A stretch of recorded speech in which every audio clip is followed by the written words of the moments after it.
Handy dandy music stand right there, people. Oh, that was a perfect chance to say handy dandy music standy. Oh, you're right. Well, you said it, so there you go. Yeah, perfect.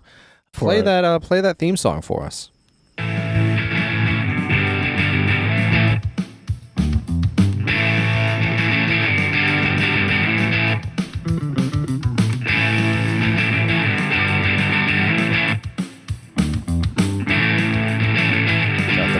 Chirping in the background, adding that ambient music to our soundtrack, Jared, doing what we do, coming to you from the Porch podcast, number 10 or something like that, I think, somewhere around there. Hello and welcome to the Untranslatable podcast. We are here recording episode 220, the big 220, coming to you to talk about Imposter Syndrome today. For those of you who are unaware of what that is, you'll have a lot to learn this episode. I'm sure Jared and I both have a lot to learn throughout our discussion today regarding Imposter Syndrome. So we're very excited to talk to you guys, to all of you wonderful folks out there today about Imposter Syndrome. So I gave him a thorough pat down this morning before he came in, checked his government license ID, and this is the real Jared, so I am very happy to introduce my co-host, my partner in crime, my good buddy Jared. What's going on, the real Jared? Hi, Chad. What you don't know is, much like Jason Bourne, I just travel around with about 46 different passports.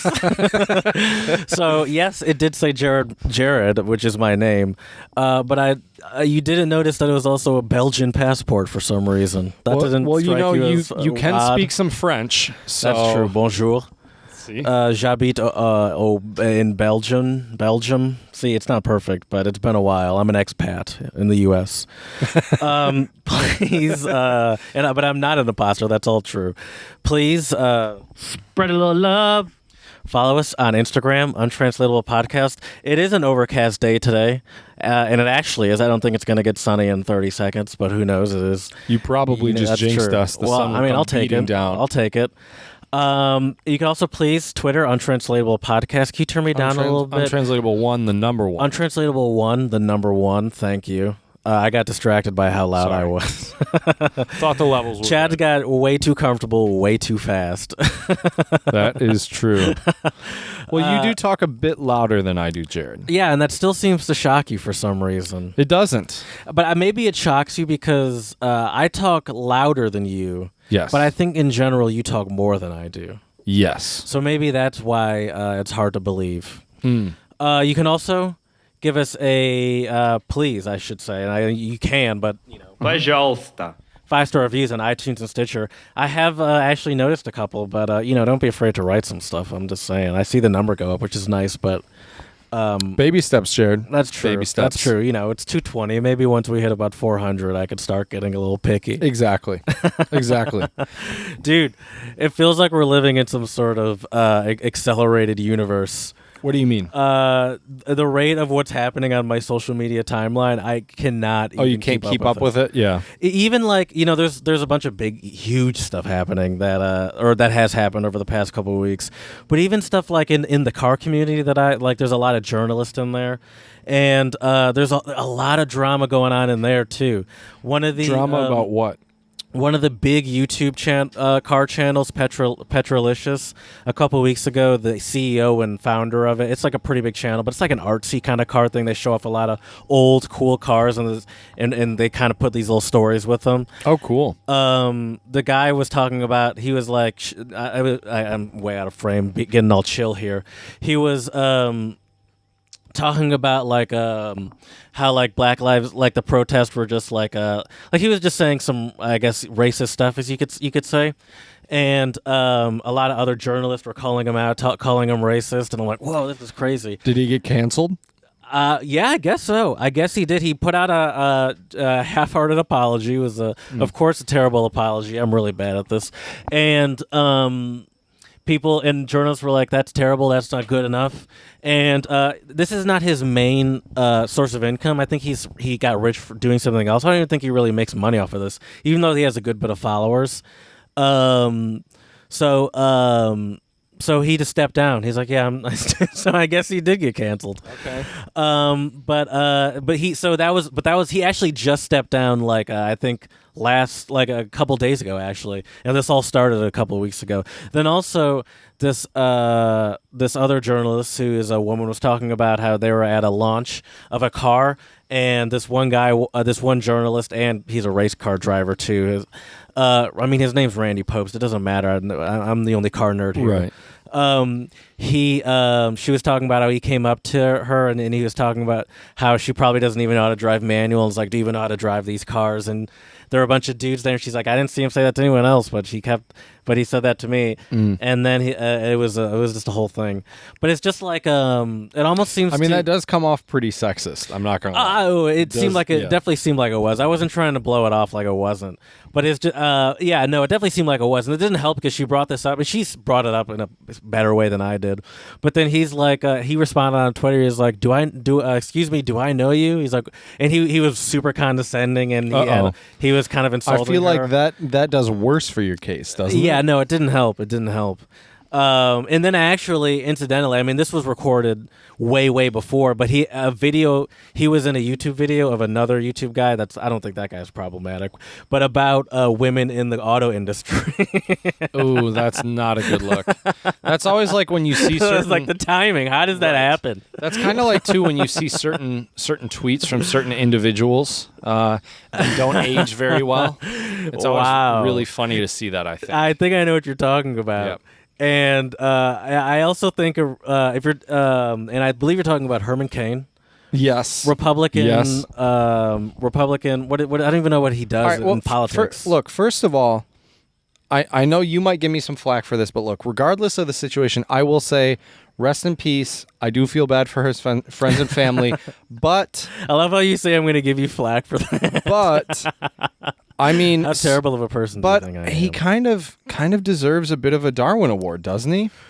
I mean, he tweeted about not using masks. There were pictures of him at the Iowa Republican, whatever they and call also it, the Tulsa rally. Yeah, the Tulsa rally. Yep. Oh, not Iowa. Tulsa, Oklahoma. Tulsa, Oklahoma. Yeah, there were pictures of him at the rally. Sitting very close to many different people not wearing a mask. Yep. And then he contracted it. I forget how many. It's been a couple of weeks. Later. But he's had it for a couple of weeks because I know he was in the hospital for about 3 or 4 weeks, and he was on a ventilator for a few, like at least a week, I think. Right. At least according to what they say. Right. But the funny thing is too about this, yes, it's a tragedy that someone passed away or died. Okay, but the ironic thing here is, like we said, his tweets. They did not age very well at all, and it's. What were his tweets, Chad? He said something about people are fed up and sick of wearing masks. It's a hoax. And if you look at any other country in the world right now, they are still wearing masks in a lot of different capacities. I have a friend. She has been in Indonesia. She was a fellow in Indonesia and has stayed, and she's been there for 6 months now. So she had to get like a special visa. Is she in Thailand now? Either way, she's in Asia. They don't have many cases in the country she's currently living in, but they still wear masks. I wonder why that is. Right? And here, there are so many Americans we can't convince to wear masks. And speaking of social media, Jared, I saw a few days ago on social media a campaign for people. This is so ironic. Campaign for people anti-mask selling masks. Yeah, I've seen that with all sorts of. I don't even know do you know what the sayings are? You're infringing my freedoms, making me wear this mask and stuff. And the like funny that. thing is, a lot of people the people that are wearing a mask are like, that's fine. We're just happy that you're wearing a mask. Exactly. Back to Herman Cain though. Yeah. The thing about social media though is social media is ruthless. Oh, for sure. The internet in general is very ruthless. The internet does not care about anything or anyone's death. Now honestly, or feelings either. I'm not gonna lie. I started to roll my eyes a little bit at these people that were like, even though I don't support, we don't have any of the same views. He is a human, and rest in peace, and all that stuff. Right. I mean, I said that myself. But in my head, I know you did. In my head, you don't have to say anything. Right. I mean, now maybe if we're gonna spend a portion of our podcast then subsequently shitting on it, maybe we should say, listen, we recognize that it's bad, I guess, but just on Right. social media, you don't have to say anything, I guess, Right. really. But then there also, for example, so he did have a tweet that was essentially saying the COVID-19 is a hoax and don't believe people and all that stuff, and then someone hit him with the "this you" tweet, and the "this you" was just a casket. Oh man. Oh wow. And I'm like, listen, I don't even know what to feel anymore because I'm above no one because Right. I laughed too. I was Right. Right. I mean, you look, if heaven and hell exists, you and I are probably going to hell. Let's be honest. Probably. yeah, but I'm not concerned. After laughing at that, probably. Yeah, but the thing is, most Christians probably are too. With this, Right. if we're using the proper True. logic, aren't they? I don't know. What's the criteria? I'm not sure either. That's a whole nother discussion for a whole nother episode. But Jared, it is just. It's hard to feel bad for these people when they say things like this, and then it's almost like it's kind of like karma. If you believe in karma, Well, this is part of the reason why I feel like we're sort of living in a parody. Is because Right. stuff like this is happening. Right. It's like this can't be real. and it It's could like- so easily be avoided. Yeah, it's like if there was like a flu outbreak, which happens, by the way. Right. There was one at our school. We shut down our campus. Yeah, for a few days. Which I Right. didn't. Did you get the flu then? I didn't. Me neither. I didn't. But Guardo did, but I mean, Brad and I did not. college is a breeding ground, though. That's true. I mean, but you're the thing living is, in close quarters. It's like if there was a flu outbreak, like would people be this what's the word I'm looking for? This careless? I don't Right. know. I don't get it. I just Right. don't get it. I think a lot of it is because of the way it's happened. What I mean by that is the government just shutting things down and telling people you can't go to work. And then a lot of people, even people who lost their jobs, it's been difficult for them to collect unemployment, right? Yeah. So, and I think a lot of people, if they don't know someone who's been like firsthand affected by this, like gotten sick, or know someone who died, Sure. people don't think it exists, right? Yeah. They think it's Or they, like, know liberal, someone that, it's like- liberal media bias, Or someone got it and they like barely had any symptoms, right, quote unquote. or they were fine, exactly. Yeah. But we don't know yet the long term. We really don't. yeah. Even for the Dude. people that were fine, 5-10 years from now, who knows? I can't imagine going out like that. Right. I cannot imagine going out like that. And not by COVID-19. I mean that's a tragedy, obviously. But I can't Sure. I can't imagine going out and till the very end, essentially, because there were tweets that his he doesn't run his Twitter probably, but there Right. were tweets that his like people were putting out on his Twitter while he was on a ventilator talking about how it was a hoax. Oh man. Yeah. And I just cannot. I have imagine no going out words like for that. Yeah, I So- just have no words. Let me ask you this, Chad. I have two options for you. Okay. Go out like that, or would you? These are the risks that would you be willing to take that risk, calling out COVID-19, saying it's a risk, or would you rather take the risk of flying on a autonomous airplane? So calling it a hoax or flying on an autonomous airplane is what you're saying. If you had to die from being one of the first people to fly on an autonomous airplane, or if you had one to of the first die, people to call it a hoax, or if you died Oh. while calling the coronavirus airplane. Number one, Jared, if that autonomous flying plane goes down, I hate to be morbid here, but it's probably going to be a quick death. That's true. That's a great point. 3 weeks That's on a great ventilator point. sounds like agony. That's a Sounds great terrible. point. That's probably not a ideal way to go out. Right. I mean, ideal. That's a terrible way. I mean, to put there's it, but I don't think any way is a good way to go out unless you've you lived make a full life. Very good and point. Did you wanna hear d- though Yeah. that Airbus they just completed a successful taxi landing and sort of like the process of a flight, not a full flight, with an autonomous airplane. I did not. Tell me more Yeah. about it, Jared. Sounds interesting. This can actually be shout out Yeah, for sure. because this is spread a little love because I love technology and I think this stuff is cool. First of all, before we get into this, let's get into it first, and then I'll ask you the obvious question. Okay. Airbus self-flying plane just completed and successfully I see the problem. Airbus's flying plane just completed successful taxi, takeoff, and landing test, opening the door for fully autonomous flight. Feel bad for pilots. Airbus just completed its autonomous taxi, takeoff, and landing project that saw one of its jets perform normally pilot-flown maneuvers entirely on its own. That's crazy. The A350 1000 XWB, this big-ass plane. This is a huge plane. Yeah, giant. That looks probably like a international, like a Europe to America. I would say so, yeah. Acted as the test bed for the project in its role as Airbus's flagship, with onboard cameras assisting in the new technology. The project's successful completion opens the door for fully autonomous flights, as autopilot already handles most of the functions while airborne.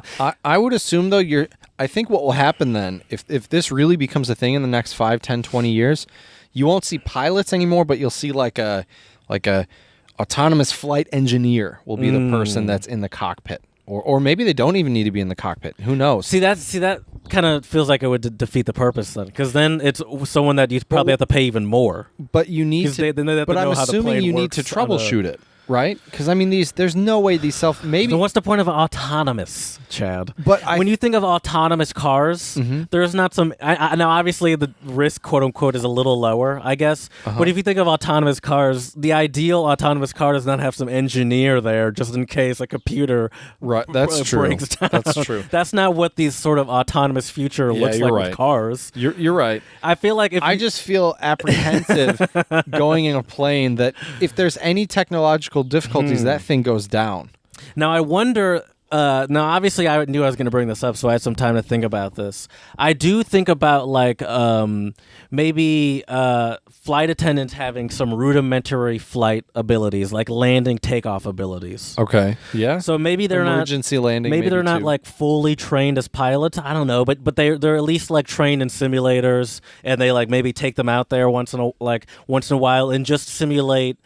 Not taking off, I guess, but really just landing. Like, you don't really need to take off. If it can't take off, then there's already a problem. True. So, but no, you can't have an engineer, because that to me defeats the purpose. Now maybe there's an engineer on this one, but I'm saying in general that let's read a little bit more. But okay. I'm gonna say fully autonomous. No one on there. How would you feel about that?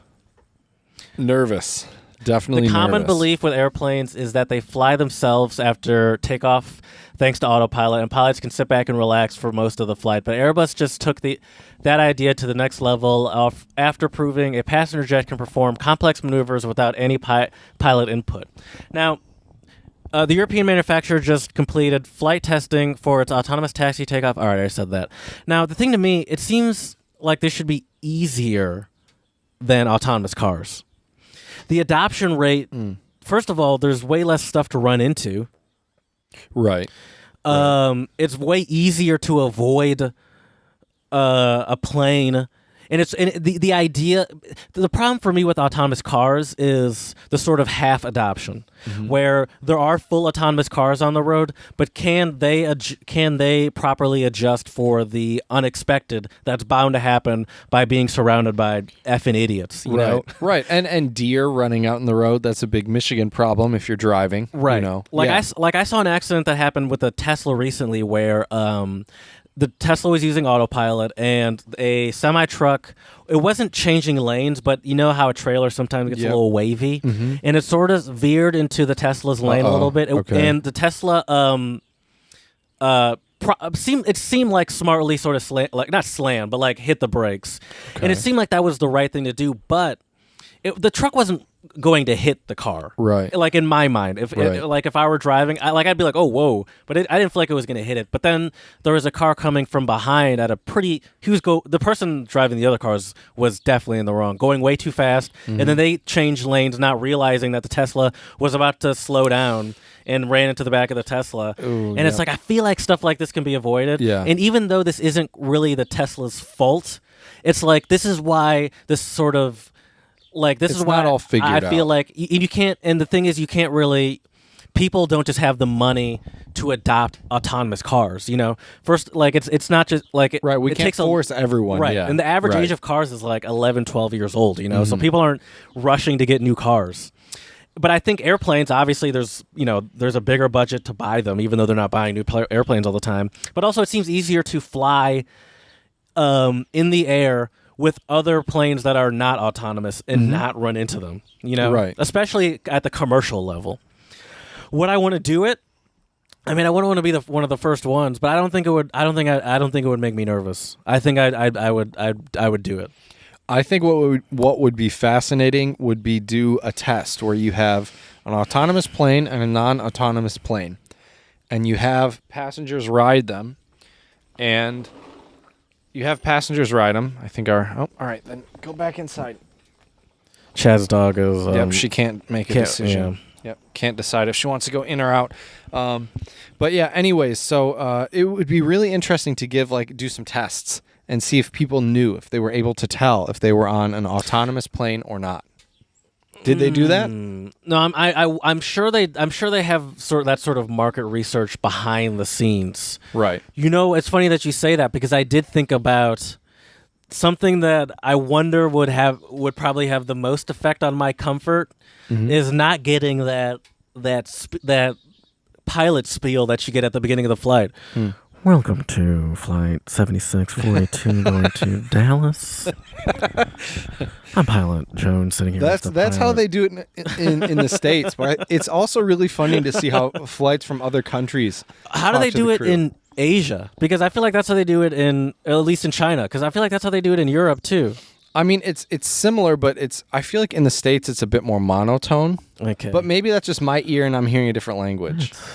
46 degrees and cloudy where we're landing. We'll be there in 2.5 hours. Right. But I bet choppy about halfway so through. here's the question. Then do you get an automated, we will be landing in 20 see, that sounds creepy. minutes. No, I don't like that. Yeah. Dude, I don't even like having the sound on my navigation on my Google Maps.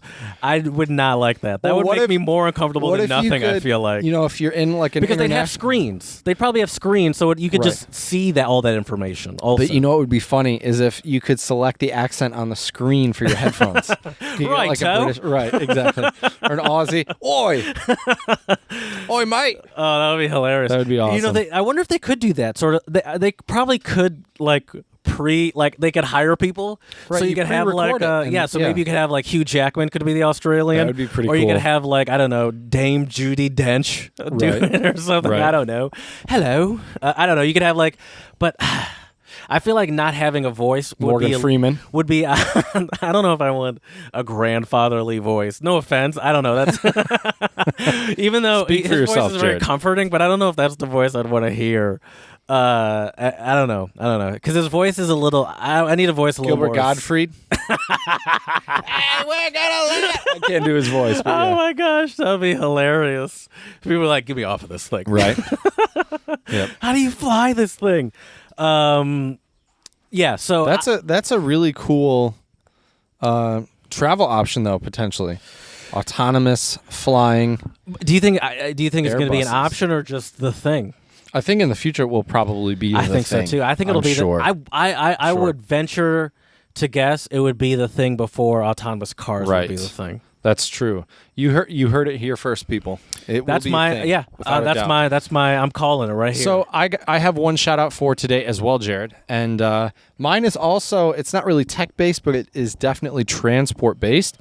And France is hoping to launch railway highways for a greener economy. What this means is they're going to start shipping goods via train instead of highway with a car. But, I think it makes a lot of sense if you really think about it. Wait, what do you mean? Oh, you mean instead of using semi-trucks? Yeah, exactly. Oh, you said instead of a right car. here. Yeah, That's why I was so this confused. is right. So this is according to Reuters. So France's prime minister vowed on Monday to develop a railway highway to carry food and other goods that now only go by truck, part of a government push to reduce the country's carbon footprint. Now I wonder, and on the surface that sounds great to me, but I honestly wonder how much more, how much greener is that? Because Than it's still, semis? yeah, because it still uses it still uses a substantial amount of energy. I don't know how their electricity is, where their electricity comes from. I don't know, even the infrastructure to build all of this stuff. I do wonder And now maybe this is a long-term thing. So maybe like, I don't know. I'm sure there's I mean, I hope they have someone that could be like, oh, after, I don't know, 20 years, you'll see a payoff in the sort of environmental impact. Well, listen to this, Jared. So this is the idea is to, I guess, link the wholesale market. I'm still listening, but this is really in Paris. You're good. To link the wholesale market in Paris to the southern city of, I'm going to say this wrong, Perpignan would reopen, and then right here the line, the future goal is to connect a broader European line between Antwerp, Belgium, and Barcelona, Spain. So I think that's awesome, though. I think it's a great idea to see, freight trains, I think, can carry a lot of goods.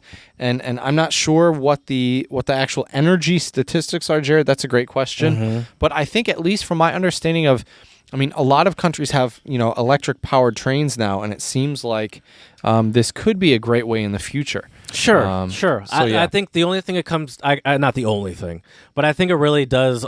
A big part of it would be where you get your electricity from. Oh, for that's sure. what they say a lot here, where it's like, yeah, you get the electric car and you plug it in, but like a lot of electricity is still made by coal or whatever. Right. But I feel like a lot of European countries, a lot of non-American countries seem to have a better focus on sustainability, which obviously I guess that would be a part of it. Let's get into I think it's time, Jared. some untranslatables, the namesake of this podcast. That's right. Yeah. So untranslatables are idioms, phrases, proverbs, axioms. This fly does not want to go away today. That are not translated cleanly into English on a one-to-one basis. Mm-hmm. That's the beauty of idioms, Still though, Jared. there. I know it is. We're just going to let it be, I guess. That's the beauty of idioms, though, Jared, is they don't literally translate, in any language. Yeah. So anyways, I'll get us started today. I have two Brazilian Portuguese untranslatables for you. The first one is a vida cobra. Is cobra? Snake. So kinda. Mm-hmm. A vida. Oh man, I feel like I should know what that means, but I don't. Viva la vida. Oh, to go. Viva. Vida is life.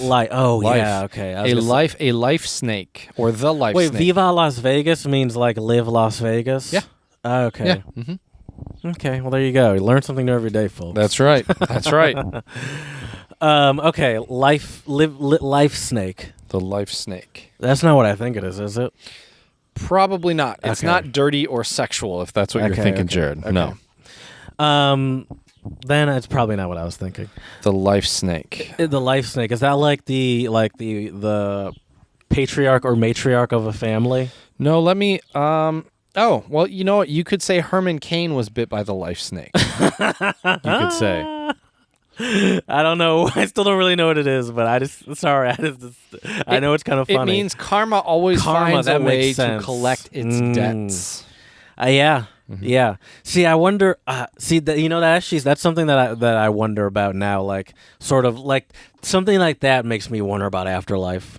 Like, Right. is there a reckoning? And not even that. Like, you just you did some. Well, I mean, you did do something wrong, I guess. But Mm-hmm. like, is there some sort of moment where you have to look yourself in the mirror and be like, all right, what was that about? Right. Did you really think it was a hoax? Right. Well, he clearly didn't probably when he was in the hospital, but maybe he did. I don't know. Well, that's what I wonder. Maybe he Right. thought he got poisoned by some liberal operative. Right. Yeah. Who knows? You never know. Who knows? My first untranslatable is Indonesian, and it's Gak Enak Badan, and it's can you? Who cares? You just don't What? look. What? I don't know. I was gonna turn my screen, but I'm like, I can't see it. Either I he's can't see yeah, I it was from gonna here. say at this point. Not delicious body, or you could say like a bad tasting body. Same Out of thing, shape. but- No, more Bad of a- person. No. It's a temporary thing, but it is sort of similar to out of shape, but it's temporary. Not. You good? I don't know. Whenever I'm out here, I'm always nervous that something's stinging me. No, I don't know if it's anxiety because I see some of the large things that live around here or what. No, but I'll tell you this: if I did just get stung by an Asian murder hornet, at least for a couple days to weeks, I'm gonna have a not delicious body. Oh, to be sick. Yeah, there you Be go. sick. Not feel Okay. well. Mm-hmm. Yeah. Okay. Good. My last one is also Brazilian Portuguese, and it is Tô passada, which means, I'm sure I said that wrong. I probably said that like Spanish. So any of our Brazilian Portuguese listeners out there, let us know how to properly pronounce that. You betcha. Please, untranslatablepodcast@gmail.com. Tô passada, Jared, means I'm ironed. Oh, it's like I'm exhausted. Nope. That's a good guess, though. I'm ironed. Is it like I'm like? Is it like ready to go? I'm spiffy. If you got stung by an Asian murder hornet, you might be ironed. Dead? Or I might be ironed. Not feeling well? No, that's maybe a bad example. Ironed. Oh, scared? Like shocked? There we go. To be surprised. Surprised. To be ironed. surprised. I don't understand that one. And usually it means you're surprised about something impressive. And I'm not really sure why either. Is that impressive to get stung by a murder hornet? Maybe. Okay. I've never seen it happen. I don't know, Jared. I have one more untranslatable. Mm-hmm. Oh, yes. Thank you. Thank you, sir. And it's... Fruity no. Right, and it's Irish. I'll just leave this. Yeah, no, right that's here. good. And it's wreck the gaff. Do you know what any of those words mean on their own? A gaffer is like a coach, but I don't know what the gaff is. I don't know. Gaff. You might want to grab your coffee. She's probably going to knock that over. Oh my she God. might. Oh. Yeah, no bacon for you, Prudy. This all could have been avoided if you just didn't let her come out here. Gaff is apparently Irish for house, home, or place. So wreck the gaff. House, home, or place. Wreck the house, home, or place. This is good crunchy bacon, eh? You can hear it. Sorry to all of our listeners if you're hungry. We got some bacon, baby. Is it to... Chad asked me if I want 1 or 2 slices, and there must be 7 on this on this plate. Yep. I'm not complaining. Me either. Go on, Prudy. Go on. That's hilarious that you thought that would work. Yep. All right.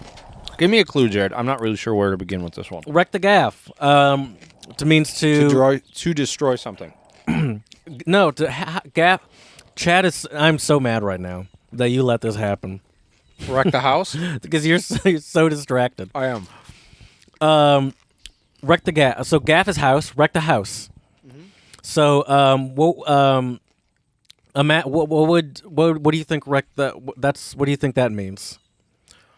Like it's not to have a literally. party. There you have go. a party. Thank you. Yeah. Thank okay. you. See, all I needed was just a little bit of focus. Yep. Sorry, this bacon got me way distracted. And we would have gotten there. Way distracted. Oh, we really wrecked the gaff last night. And for the sort of translation that they had for it, they said a night out on the Raz, which is apparently on the Raz. A night out partying for them. That's it. I like that. A night out on the Raz. All right. Yeah. Okay. Honestly, it probably sounds better coming out of our mouths as Americans than it would as from their accent. No, it might offense. sound better from their accent. I don't maybe. know. Irish accents are cool, man. You think so? Yeah. You know what I realized? What's that? Not a huge fan of Australian accents. I'm going to be honest with you. What about how do you feel about New Zealand accents? I don't hear it enough to really have a strong. I think they're a bit more I feel like subtle. I've been hearing a lot of Australian accents recently for some reason. Speaking, that's a great segue into imposter syndrome. You know why? Because I thought of Madonna when she moved to England for a bit, and people were talking about how she started talking with a British accent. British accent. That doesn't really surprise me, though, man. That seems like a form of imposter syndrome to me. I don't know if is that imposter syndrome though, or is it just trying to adjust to your environment? Good point. Good point. I mean, look, when I speak German, some of my German friends say I have a little bit of obviously I still have somewhat of an American accent, but my intonation and inflection sometimes is a bit more Austrian than it would be German. And that's not because I'm trying to be Austrian. That's where I spent the most time learning German. I lived in Vienna for like 10 months. And so I picked up on a lot of that. So I don't know, but what does imposter syndrome mean to you, Jared? I'll tell you what. First of all, I'll tell you what it memeans to me. Then I'll tell you what it actually is. Mm-hmm. Imposter syndrome to me is feeling like feeling underqualified for something. Okay, your dog just pooped on the deck. Yep, I see that. This is a lovely scenery for while I do a podcast. Is Chad's dog's anus?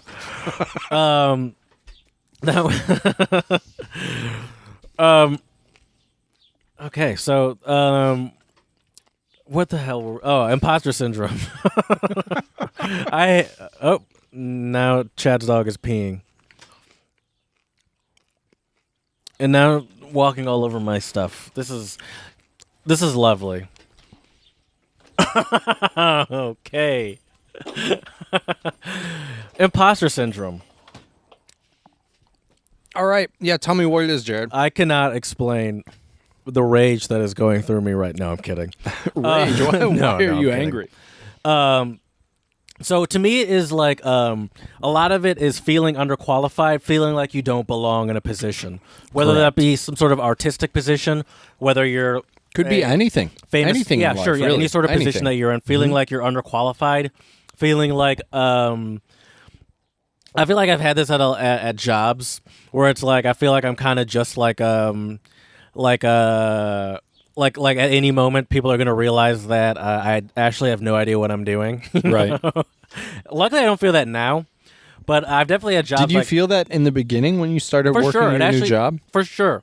I mean, there's always a bit of that where you're sort of like you're just playing catch up for at least a couple of months at any sort of not any job, but sort of any like office-y job. Right. And yeah, so there was definitely times where I was like, I feel like I should know this stuff at this point. I've been here for, I don't know, 6 months, and I still feel like I still feel new, for sure. But I never felt like I was like I didn't like they'd catch me or something. Like I still kind of felt like I mean, there's a lot to learn, and you learn over time. It's not like you just learn everything at once and then you know it. Right. That's not really how it works. So I didn't really get that imposter syndrome, but I've definitely had jobs like my first job where I felt like I was in over my head, and but I don't know if that's might have actually been, but I don't know if that's actually imposter syndrome though. if I actually can't do the job, Well, I think being in over your head and imposter syndrome are two very different things. so do I have to be good at the job? No. Still I feel think like I think imposter syndrome simply means you are qualified. Yeah, you're in you're in the right job. You're qualified. Or I think people have imposter syndrome for everything. So because I actually do think that this job wasn't the right fit for me, it doesn't really count, quote unquote.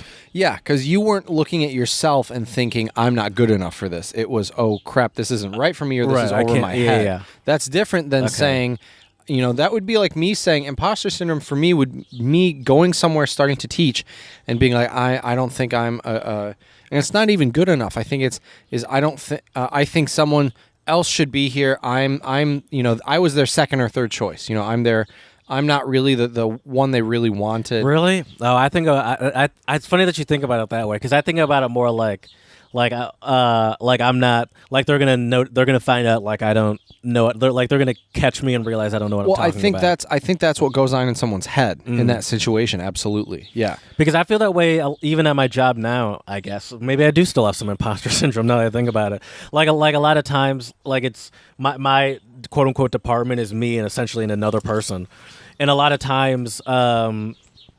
Like we do the same thing, but he's the senior person. He's my boss, So he's obviously been doing it way longer. He knows it better than me. And he'll have me do things where I'll be like, I mean, you can like a little like I don't really say this, but often I want to be like, I mean, you can just like, how about you just do it? It's like I don't need to take the credit. Like he's always trying to make sure I take credit, this is what a good boss does, by the way. Like these are all good things. I'm not complaining, but just because I don't like the attention. But you kind of need it if you want to, I guess, progress in any company. People need to know who you are.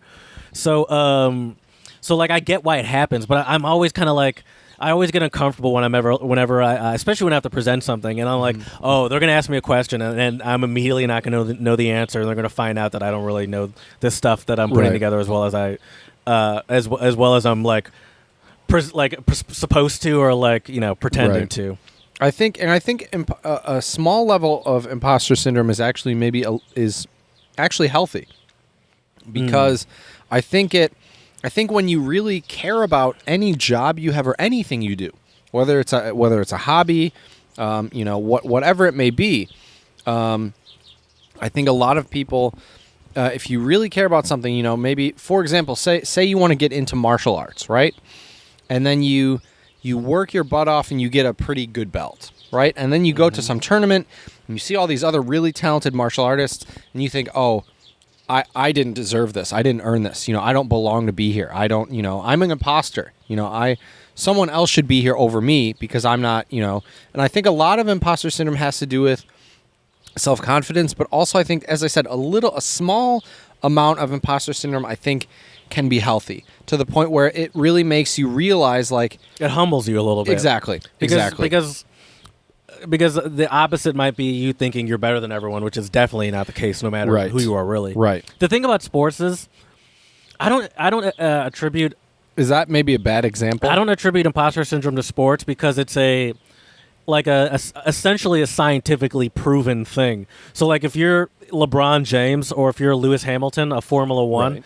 where you can't dispute that these are some of the best players, right? Because they have the record to prove it. But so maybe there could still be some of that. I'm not saying, but right. I don't. Just me personally, I don't attribute sports because it's like that's provable. Right. I will say this though about imposter syndrome though, Jared. I think people we see at the top of the top, I could be wrong, but I would be willing to bet you some of these people, these upper echelon athletes and these extraordinary people, I wonder if they actually have imposter syndrome. Maybe they do. You can go for it, dude. No, I would actually use the paper towel just to dry off my finger. You want me to go grab some real quick? No, it's okay. But I just use my elbow. Yeah, no, I'm now that makes me think. I wonder if there probably is. Right, because I can't imagine like LeBron James being like, oh yeah, I don't belong to be here. Yeah, but did you watch at that level? Did you watch The Last Dance? I didn't, but I heard a bunch of people talk about it. But it seemed like Michael Jordan had no imposter syndrome. No, not at all. Yeah, and I feel like that's kind of the same thing with like Tiger Woods. Right. I mean, now these are the greatest, literally the greatest. Roger Federer. I highly doubt Roger Federer has imposter syndrome. Like like Cristiano Ronaldo. We're literally naming the greatest in the world in these sports. But like upper echelon guys. But like these are even the upper echelon of the upper echelon. Right, the top of the top. Right. Now I can imagine maybe like athletes that are like middling athletes maybe feeling some imposter syndrome. Could be. Where it's like, yeah, maybe like someone that's not a star could feel like, yeah, there's probably a college player or some amateur somewhere that could take my spot. Right.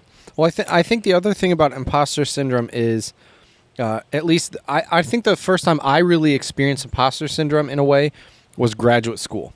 Because I could imagine that. Because I was sitting in a classroom with people 5, 10, 15 years older than me with so much more life experience, more teaching experience, just more knowledge in general, that there were definitely days where I would sit down in class and think to myself and go like, wow. Am I out of my league? Right. But at the same time, I think at the end of the day, you have to give yourself the benefit of the doubt and say, you know what, I am here.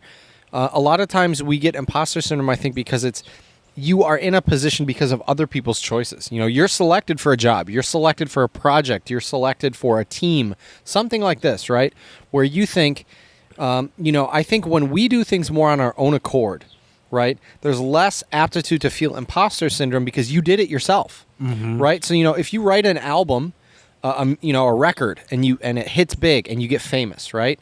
I don't really think there's a level of imposter syndrome because, in theory, you created that yourself. I got a hard disagree on that. Okay, because I feel like there's so much more space for imposter syndrome. I feel like in any sort of creative endeavor. Because I would agree with that. Yeah, it's different than sports in the sense where sports, your sort of quality, quote unquote, of an athlete can be proved. Just by the stats, by their performance, this person has the most this, the most that, the most wins, the most whatever it is, rebounds. But in art, any sort of art, financial success is not directly related to talent.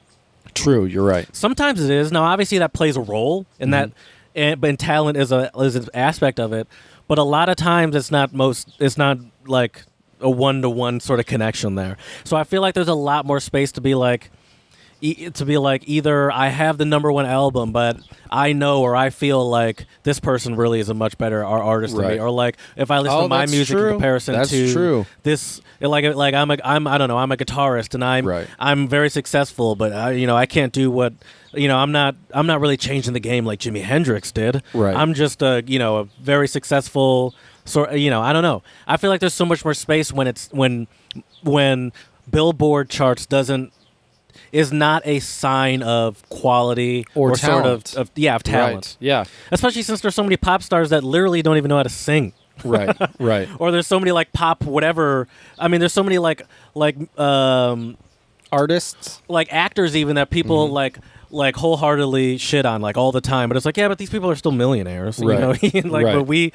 but like you might not consider it high art of any sort of genre. Right. So That's true. and then there's also, I think, even the other side of having no money, but feeling like but I don't know, having no, I don't know, not money, having no sort of acclaim, no sort of broad based acclaim, and sort of like in comedy, you know, they call them like the comedians, where it's like these people aren't famous, but these people aren't like the biggest in the industry, but they're the ones that all the comedians love to watch when they're all Right, and they hanging out at the respect. club, Right. and they're like, oh, we all want to watch this person, like, oh yeah, or we respect this person, but they're not the most famous person Right. there. I mean, there are tons of guitarists like that too. Sure, I mean, Yeah. everyone that has some sort of Any hobby niche that they're deeply genre into, yeah, exactly. knows way past just the ones that everyone knows. Right. But see, that's the crazy thing, though, I think about imposter syndrome is that I think a lot of people, it comes from, sorry, getting tangled in all my cables here. I wish this was all wireless. I think one day we'll get there, Jared, somehow. I It'll think be it's all doable, wireless. but something about the wires just makes me feel very comfortable. Like there's less that can go wrong. That's fair. Anyways, one of the things about imposter syndrome, too, is I think a lot of young people, I wonder if people experience imposter syndrome as they get older. Because I feel like a lot of this might also have to do with your own confidence and self-worth. And when you're young and you're still working on your career and progressing through life, I think you can be, you know, I'm a firm believer in apply to jobs that you probably won't get, but just apply. Because, you know, who knows what will happen. Yeah. With the fellowship, I didn't honestly think I was going to get it. Yeah. I figured, you know what, apply. Worst case, I get it. Worst case, I don't get it. Best case scenario, you know. And I figured, you know, with now I've been teaching for I think about 6 years, and you know, the fellowship we had, I forget how many applicants there were, but just the numbers aren't really on your side. I mean, I felt that way With about your current job. Yeah, about a lot of the jobs, and not even just that one, but about a lot of the jobs I applied to, where it's like, one, especially when you don't have a job, it's just like, you know, it's like, all right, and you kind of need one. It's like, all right, let's just See what's out there? Yeah, cast a wide berth, Right. and see what comes back. And it's like, yeah, this might seem a little bit above me, but if they offer it to me, I guess I won't say no, you know. Right. And so there definitely is some of that. Let's talk. I think a lot of it also goes back to like, it's like how you're raised too. It's like I don't know. A lot of people in general aren't raised to be confident or have any confidence in That's themselves. true. And I feel like a lot of it comes with having confidence in yourself to know that you can do something. And I feel like that's not a common trait for a lot of people. I Right. don't think that's a common trait. Especially, yeah, if you don't confidence have in one's abilities. Right. If you don't have encouraging parents, that can be a big issue. I had a friend that I went to high school with. I got a big plane coming overhead. This has been quite an episode, you know. It has really been, hasn't something. it? Yeah, well, trying out this earlier morning routine, Jared, and it's changed us up a little bit. But anyways, so I had a friend, for example, in high school who was, in my opinion, smarter than I was, more athletic than I was. He had everything going for him. Oh, thanks, But, dude. you That was know, college, but I appreciate right, it. yeah, totally. And so his name rhymed with a Schmerid. Oh, my God. I saved it. Oh, watch yourself. Oh, my gosh. The Baconator over here. Anyways, so my buddy from high school, though, you know, he had so much potential, but he would get B's and C's in school, and his not really his dad, but his mom would be like, "Oh wow, I'm impressed you even got a C." You know, and my parents, the way they talked to Damn. me was stuff like, you know, I think did you try your best, and you know, can you do better? See, that's interesting. Yeah, That's terrible, by the way. It is. What his parents said. Right. My parents were, I think it wasn't healthy either, but it was better than being like, but it almost felt like with my parents a lot of times, with grades specifically, like it was never good enough, you know? Like unless there were straight A's, which I never got in my Right. life, like it wasn't good enough. I wasn't straight A's either. And so, like, I feel like they're like, oh, well, I mean, that's all right, but, like, you could definitely do better than that. And I was like, I thought that was pretty good. And so, But they always, caution like, oh, we know you can do better than that. We know Right. you're a better student. And that sort of BS. But but I'm like, I'm the one in school. But that I think that's unhealthy too. But I think that at least they had faith. At least they had faith in me. Right. Right. Well, I think the other thing with imposter syndrome is, I'm just trying to remember, when I really felt like I had imposter syndrome. I think the other thing is we compare ourselves too much to others. But, I think, and maybe this sounds cheesy and cliche, Jared, and feel free to troll me if you want, but I do think that everyone can bring something different of value to the table. You and I, look, we're both German majors, right?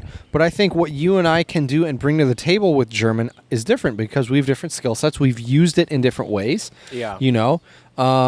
So I think that's the thing with imposter syndrome is I think we look at ourselves and think, well, Steve is doing X, Y, and Z, and I can't do that, so I'm not good enough. I'm an imposter, right? I don't deserve. I think the sentence that a lot of imposter syndrome people deal with is the idea I don't deserve to be here, right? They picked me. It was a fluke, right? It was a fluke. I don't deserve to be here, And I think some people, when they really have bad imposter syndrome, because I remember talking to a good friend of mine and a colleague in graduate school, and they said, a lot of times I feel like I'm going to wake up one day and they're going to be like, haha, like you've been punked, or like joke's on you, Yeah. you're just a fluke. And, and I think people who really have severe imposter syndrome have to learn how to cope with this and realize that they can bring value, but you just have to ask yourself, what are my strengths and what value can I bring to the table for whatever situation they're worried about being an imposter in. Mm-hmm. I agree with you. I think the struggle with that is, especially here in the U.S., we live in a culture where we're not really set up to cultivate our I don't know. At least I feel like we're not really set up to cultivate a lifestyle where we can figure out what it is we're really good at, especially if you go on that college track. Right. It's just like, unless all right, you really know what you want to do. You got 4 years to but I think most people don't. Right. Well, I think a lot of people that think they do probably end up don't doing anything similar to what they thought they wanted to do in college. That needs to be an episode. That was me. Right. Me too in a lot of ways. We need to do an episode on that. Like we should do what totally you should know before you go to college. Yeah. Okay. Yeah. Text that. All right.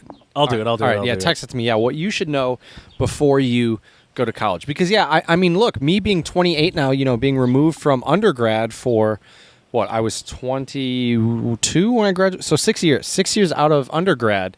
I think there's a lot of things that.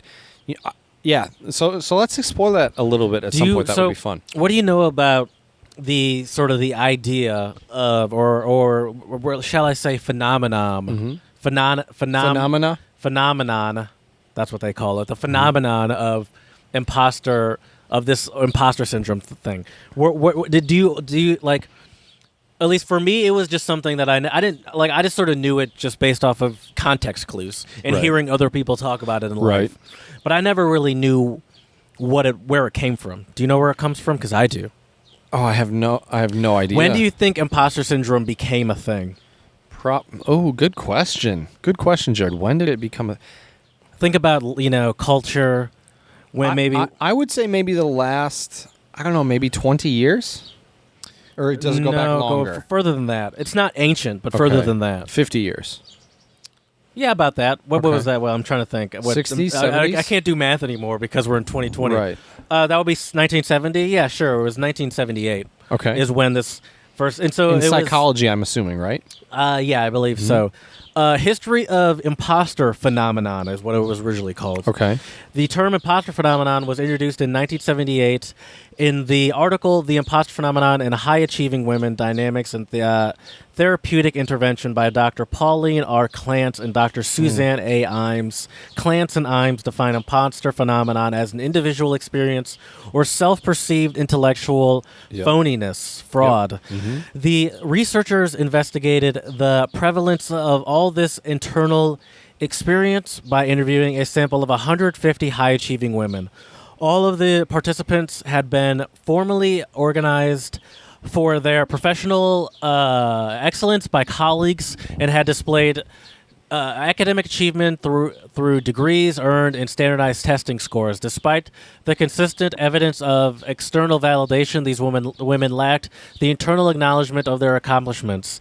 The participants explained how their success was a result of luck and others simply overestimating the intelligence and abilities. Clance and Imes believed that this mental framework for imposter syndrome developed from factors such as gender stereotypes, early family dynamics, culture, and attribution style.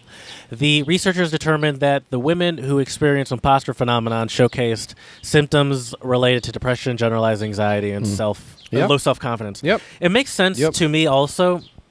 Now, I didn't know this until I looked this up. This is just on Wikipedia. I didn't read any papers, but it makes sense to me that they would start this with a marginalized group of the population. I feel like this study would work for any sort of marginalized It'd be group. interesting just to see in general what the numbers would be, in different communities. Compare, like imposter syndrome from community. I also wonder, are very successful men, do they have this? And I would be willing to bet they probably don't. Well, it's funny that you say that because I wrote down, do you think, first of all, does our current U.S. president experience imposter syndrome? Nope.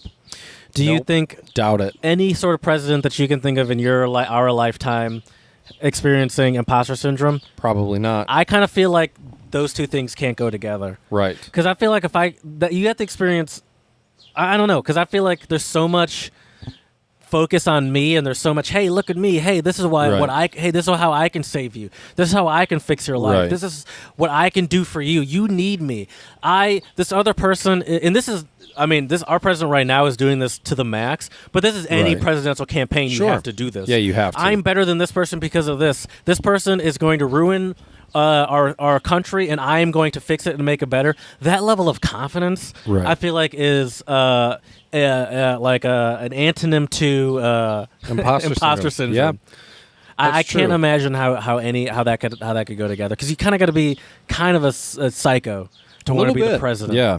I would say so. Yeah, your normal run-of-the-mill person, is not going to become president. And so, I thought about the president at first because that's sort of the obvious one to me of like lack of imposter syndrome. But then I think about like Mark Zuckerberg. Like, do you think he feels it, or like Jack Bill from Gates? Twitter, or Bill Gates? Probably not. I feel like Bill Gates maybe, or for someone like Bill Gates, I feel like no, because that's a company built off of.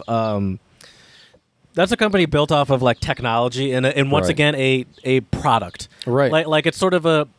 I know he's not physically there. But see, here's making anything, or like he's not actively working there anymore. Right. But he made his money off of a product. Mm-hmm. But like who's the other? Oh, but like Zuckerberg, he's like in court talking about in the highest levels of court talking about and I was like, this guy's just a guy that's essentially stole an idea for a website. Right. And I was like, I feel like this guy must feel like he's in way above his head. Yeah, but once again, I think being in over your head and imposter syndrome are different. I think they're very different. So you think an imposter? What I mean is, I think you can be in over your head, and that's why you might feel like an imposter. But I think you can also not feel like an imposter and just be overwhelmed and have too much on your plate. That's fair. Yeah. But what I wanted to mention too, sure, I would agree. I feel like that's a little semantics almost. Yeah, but it does exist, I think. The other issue with imposter syndrome is people not seeing their value, as I mentioned earlier. I think the lack of value. If you think about even a president. So if we look at the president example, technically they are giving a ton of value. You are leading a country. That's pretty important. That's a lot of value. And I think for a healthy person with a low level of imposter syndrome would be like, this is too much this is too much value that's being put onto me. Right. Or too much responsibility. Yeah. Yeah. And I wonder too with the responsibilities, how that plays with imposter syndrome, because if you have a lot of responsibilities, you might think I can't, but once again, this goes back to being overwhelmed, I guess. I can't handle all these responsibilities. But I even think about that that's how I feel about like at any sort of major, I guess we mentioned it with like Jeff Bezos and all that stuff, like any sort of major company where it's like where it's like, I work at a major company and I know how I know what these CEOs are, especially the CEO of these companies. at least at my company, and I think a lot of companies, like they're not making bank well, of course, all the way to the bank, but they're not like actively like making these like hands-on decisions, even on like the product that the giant company puts out. Sure. Like they're more of like they're more of like the president of the United States of the company. Like they're the spokesperson, right? And they're sort of like the ultimate like they're the image. They're the front, the face. And it's more like a political position. Like there are very high up, like other C-level employees at companies like this CFO. that are actually like making sort of actual decisions on what's coming out. But I feel like that's not the CEO a lot of times. Now, it obviously depends on companies and stuff. But that's just such a interesting place to be, where it's like you have such a wide scope and sort of such a like a far away understanding even of how this company operates. Right. Like I always wonder, how does that person feel? Like, you know, and I know because I work in a place where sometimes I give presentations not to a CEO but to like high up people, and they just present what people give to them. And I always feel like how do people do that? And I must be nice, to be honest. But I feel like there would be You're not doing the work. Oh no, I can't do it. Oh anymore. wow. Thank you. Thanks. I feel like there has to be some sort of like that's something that I struggle to understand. I feel like I like obviously I understand how everyone understand how this works. They're not like, oh, did they make all of this? But it's just like presenting stuff where you even kind of have a general understanding of how this information came to, like how this data and all this knowledge came together. You know, you're not. That's an our engineer. in a nutshell, right there. But that's a lot of people, and I feel like I don't understand that. Right. And it does make sense to me, and I do find it interesting that the study did start with women. You know. Right. Where it's like there was a long period of history, most of history, even still current day, where they're not really valued in the workspace, and they're sort of their quality of work is expected to be, you know, is just off the bat expected to be lower. Yeah.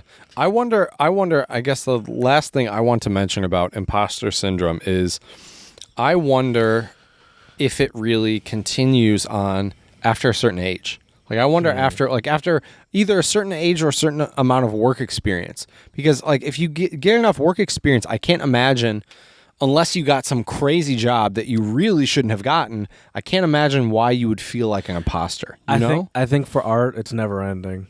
For art, it probably isn't. You're right. But I feel like I could, you know, why I can still see it in like these companies that, you know, people. Now there are these times. Actually, you know what? I'm going to disagree with you, Jared, because think about it. Think about your Grammy-winning musicians. Okay, I'm thinking, especially guitar players now. This is why I'm changing my mind. Is because I think about some of these musicians who have won, you know, 5, 6, 7, 8, 9 Grammys. But once again, we're talking about the upper echelon. I don't think the upper echelon people, maybe we're wrong. Maybe, hopefully one day if we get to the upper echelon, we'll know. I think you're wrong. Do you really think John Mayer thinks he's an imposter, though? Or Alicia Keys? Yeah, but... Or Dr. Dre? Or Eminem? I don't think every single artist does, but I don't think it's an uncommon thing. And I don't know. We don't like. I think these people's outward sort of persona is one thing. Like, you know, that's Snoop true. Dogg or any sort of rapper, especially if you talk about rappers. They're part of being a rapper is that confidence and that persona. I mean, you know, they're not and they're not talking about, like, a lot of rappers don't really talk about their mental health, you know, and they're not talking about true. how, and so I would believe that, because now obviously I'm not saying all of them do, but I think it would be more prevalent than you might think, because once again, it's not just the awards that are determining your quality of work. Right. Because I feel like every genre has those people that are, it's like, how is it that this person doesn't have a Grammy? How is it that this person doesn't have an Oscar? Right. Like, that exists in every That's form. true. It's like, this person's been around for 20, 30 years, and when we know that they've changed the game, but how is it that they haven't? Right. That's true. But I also think if you can make a living doing art or music, and if you are, I don't know what word to use here, because I don't think happy is the right word, but I think if you're proud of the work you create or produce, right. I think that's the thing. That would diminish the likelihood of feeling like an imposter. But I think if you're experiencing imposter syndrome, you probably need to work on your mental health to some level. So I think for sure, I think you agree. can beat quote unquote imposter syndrome if you work on your mental health a little bit, And I think that imposter syndrome still does exist in the corporate world because Sure. and a lot of and because you talked about how once they reach a certain level and they actually achieved it, even in the corporate world, a lot of these positions these people aren't. Occasionally you hear about the person that's like, oh, I've worked at this company. I started off in the mailroom, or I started off on the assembly line, and now I'm the pizza delivery CEO. boy. Yeah. Right. Yeah, now I'm Papa John. Actually, I think he just started that company, but I think a lot. But then there's also a lot of these positions where it's like, no. Also, there are a lot of CEOs that have been at this company for like 2 years, 4 years, 5 years, and they just got hired in because they performed very well at a different company in a different industries. Right. It's like I've been at multiple companies where people have jumped, these high up people. Oh, this person worked in a completely different industry, but they in the same department, and they did a very good job in that department in in the fashion industry or in the food industry or whatever. So I can imagine where it's like, maybe I don't know, but now I'm wondering, but then maybe it doesn't have really any, it's less about the product and it's more about how you sell a product or how you produce a product. So I don't know. I think it just depends on one's mental health. That's true. And I feel like I think it is healthy to experience a low level of imposter syndrome. Definitely keeps you humble. I think it keeps you working hard too. Yeah, it keeps you motivated too, because it doesn't because at least for me, I definitely, you made me think that maybe I do actually have more imposter syndrome than I think, and I think that wasn't my intention here, Jared. I think it makes me sort of I don't know if perfectionist is the right word, because I still make a lot of mistakes, but it makes me more You strive for that perfection or something. I think you just strive for, you want to put something of good quality. Chad, you're right. Listen, I don't no way to sugarcoat it. But no, you do put out. I do think. Laugh all you want, Jared, but I do think that. I mean, it's a ridiculous thing for someone to say about themselves, unless you're in an interview. I feel like I strive for excellence. I guess, but why? I think that should be a good. You should be able to say that. That's why. There we go. But yeah, well, Jared, should we move on to our song of the pod? Yeah. I heard the song. Yeah, tell us the story about it. I was going to get a microwave for my sister the other day. She moved to Philadelphia recently, and by the way, I went 1 year without a microwave. Not that honestly, now that I have the microwave, I'm like, this just takes up space. I don't really need it. Right. I haven't used it once. I've had it for 2 days. Some people say it's not very healthy to actually reheat things with a microwave. I don't know what the science is on that, but I lived in Germany for a number of years. It wasn't uncommon not to have a microwave. I mean, they weren't rare, but it wasn't weird not to have one. Right. And when I left Philly, because the place that I had in Philly came with a built-in one, so I just didn't have one. Right. When I came back, I'm like, let's just see how long I can go. I don't need one, and I don't have a lot of counter space. So back to the song of the pod. So now I have a microwave, and I drove to Ann Arbor to get it the other day. And a song that my partner put on was by this guy named Ikenna, yes. And I mean, he's a musician, but he's not.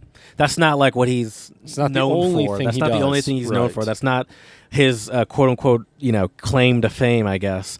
But he is a polyglot, and he knows a bunch of languages. So sometimes he just makes songs like in his room in different languages. And I heard this one in the car, and I kind of was dancing along to this. I was like, who is this? It's definitely a good one. And I think he's from Nigeria, if I'm not mistaken. And the song is in French, and he's just is a French singing guy. And I like it. It's good. It's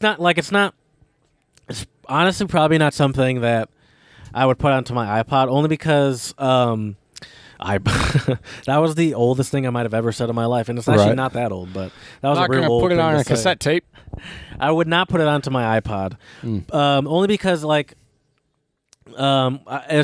the beat kind of gets like, I don't know. It's just, I mean, it's not like you don't come to listen to the song for the beat. But why would you listen to the song?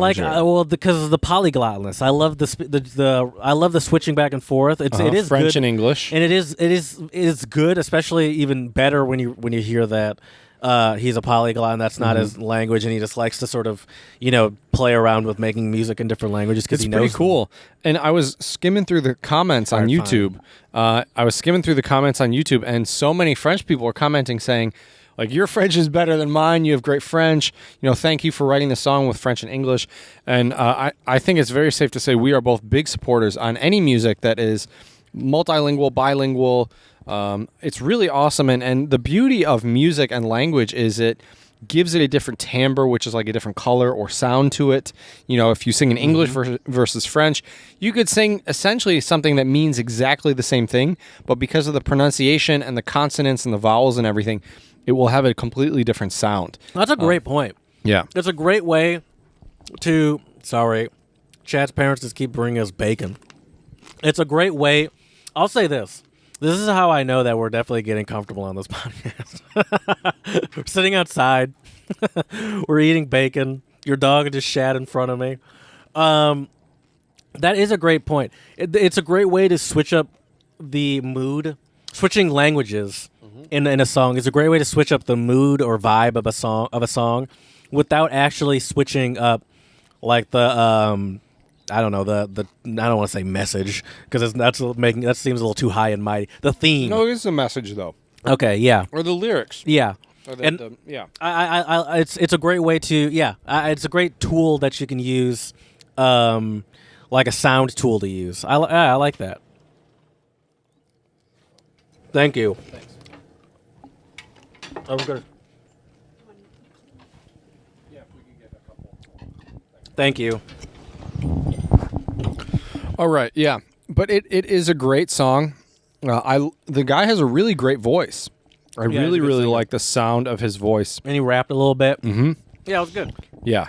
So check it out. We didn't even tell him the title. Can you say it, Jared? Since you're the one with more French experience, it means I don't know in French. Yeah. Je crois pas. Je crois pas. I should have taken a sip. Yep. Je crois pas. I think not. I don't think so. Yeah, I don't think so. Check it out on our YouTube channel, Untranslatable Podcast, at the Song of the Pod playlist.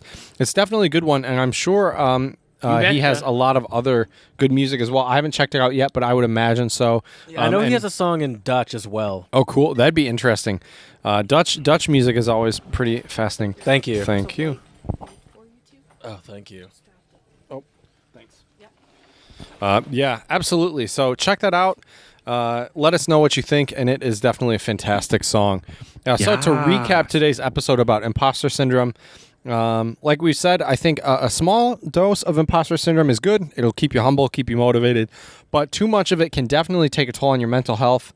I've definitely seen a few colleagues of mine, have some difficulties when they started, a new position or something. Really? Yeah. Don't be afraid to reach out to your friends and your family, because I think a lot of times we don't realize our value or why we were chosen for something sometimes. It's very easy to... We're usually our first critics, Jared, at the end of the day. Usually. Not always, but at least I know I am. I think you are too. Seems like it. Yeah. And so don't be afraid to ask for outside help. If you really are struggling with imposter syndrome... I never do that. Do you ask for help? Do you go to... Oh, yeah. You have mentors? I have some friends that, I'm very close with my family. Do you have, mentors in your industry? Other than my old master's thesis mentors, not really. I should look into some. That's a good idea. I got one. My company has a whole bunch of different programs where you can they can pair you up with a mentor. And I have. You should do it. Oh, I did. You did. Oh, great. I did, but it's sort of fallen by the wayside since the quarantine. Oh, that's it's fair. a little bit. I don't know. I keep meaning to email him. Just reach out. Yeah, why not?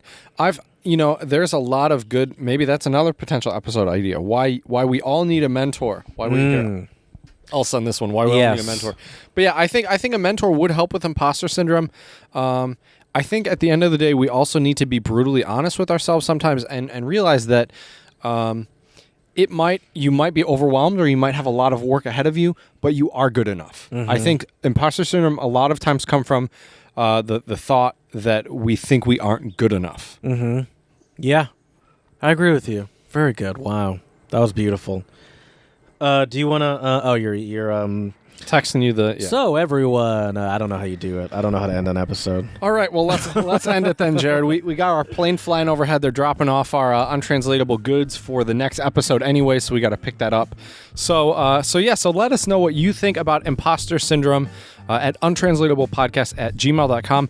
I would really love to hear what have you done to either overcome imposter syndrome or what put you in that position where you felt that way. And if there's any way we can help, let us know.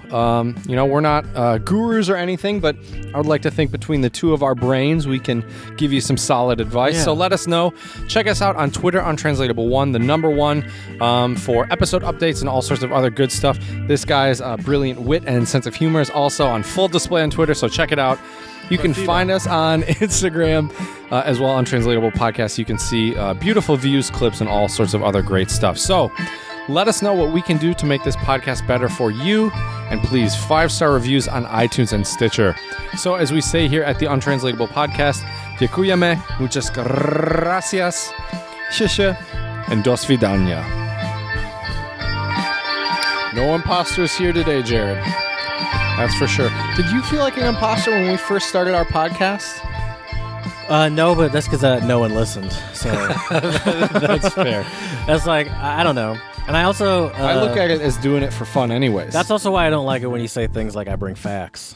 Because I don't want to have some sort of responsibility to the people. That's fair. You know? Can't be an imposter if there's no responsibilities, Jared. Exactly. That's true. It's like, why are you That's coming true. to us for anything other than just to listen to something? Just come to us for entertainment. Yeah. I feel like we do try to give some teachable moments. At least I do. Sure. I feel like you also, maybe that's not your intent, but you also do it. Maybe it is your intent, but I feel like you also do it throughout different episodes. Well, I like that about that's why we choose a topic, I guess, you know. Right. That's true. Otherwise, we'd just be talking. Yeah. I think there's Talking got to be a talk. topic, you know. Yeah. Especially as True. two dudes just rambling, you kind of got to do some sort of topic these days. Oh, without a doubt. Without a doubt. Cool. All And that's the right. beginning of our podcasting 1017.